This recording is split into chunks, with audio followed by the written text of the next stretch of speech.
guys. Today we'll be discussing the brand new film that just released on Netflix yesterday, K-pop Demon Hunters. And now I didn't really know much beyond just a few clips that were released months and months ago. And you know what? My friend decided to stream it for us on the Discord. I said, fuck it, I'll tag along and see what it's all about. So despite the fact that I'm a pretty big K-pop fan, I went into this film with little to no expectations, and this film blew them away. Despite the fact that the plot is pretty simple, I really did enjoy the theme of acceptance, that the ability to combat and discuss your old actions and mistakes, and not letting those define you, and not letting those stigmas carry on into the present. The film follows our main group, Huntrix, made up of Zoe, Rumi, and Mira, who lead double lives as demon hunters and face off against a rival boy band who are known as the Saja Boys, whose members are also secretly demons. The film draws a lot of elements of Korean mythology, demonology, and the obvious modern K-pop culture. The animation is very fluid and expressive, but of course animation isn't everything when it comes to filmmaking. I mean, just imagine if those Overwatch animators and those AO3 writers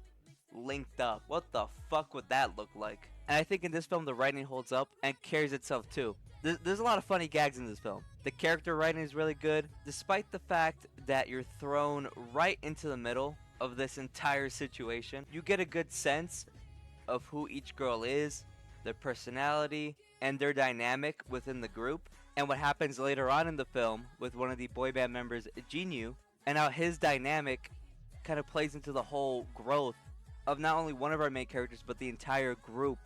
I don't want to go into it too much, because I do want you guys to be able to watch this film. I had a really good time with it, and funny enough, all of us ended up having our own unique bias. My Huntrix bias was Zoe, my one friend had Rumi, and the other had Mira. So that shit was pretty peak. The soundtrack is also banging. Golden, Takedown. I have that whole fucking thing added to my Spotify playlist. Man, shout out the Twice version of Takedown, bro. It wasn't even only the fact that Twice made a version of this song. As soon as I saw that Chaeyoung had a verse, I was locked in. Dude, Chaeyoung is my fucking goat. We do not play with that shit around here. But going back to what you can expect from this film, I think the message really does stand out. And it gets complemented by the really nice animation and also the really good writing. So it's all wrapped up in this nice little bow at the end. And I think that that whole theme of confronting your shame, fear, and insecurity, it's not only applicable to the whole concept of what your heritage is, where you come from, your past, that can also be applicable in many other aspects of life too. And as a film that's targeted towards younger audiences, that's something that's very important for anybody growing up to hear. Because I don't know about you guys, but from my experience, children are pretty fucking ruthless. So it's good to have that message to lean on. I just want to say too, when it came to the vibes that I got from each group, the Saja Boys, they gave me some heavy TXT aura. I was thinking more of like that Blue Hour era, Back for More era. And when it came to Huntrix, I mean, do I even gotta say it? Heavily KDA coded.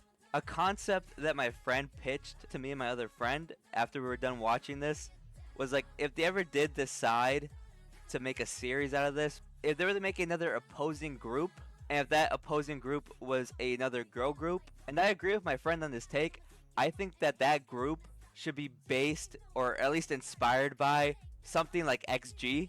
If you look at XG's concept around Woke Up or Howling, like that right there, you can work with that. For a film that runs for around 100 minutes in total, they get a lot of shit done. But at the same time, it doesn't feel too crammed. The pacing is well executed. And you know what? Maybe it's not for everybody, right? It is a film that's inspired by K-pop, and I know not everybody is a big fan of K-pop. I know that genre, at the end of the day, is a little bit of an acquired taste. But besides all that, as a film, it's really good. And I would recommend you go out of your way to watch it. That's going to do it for me here. See you guys in the next one. Let's get some pussy tonight.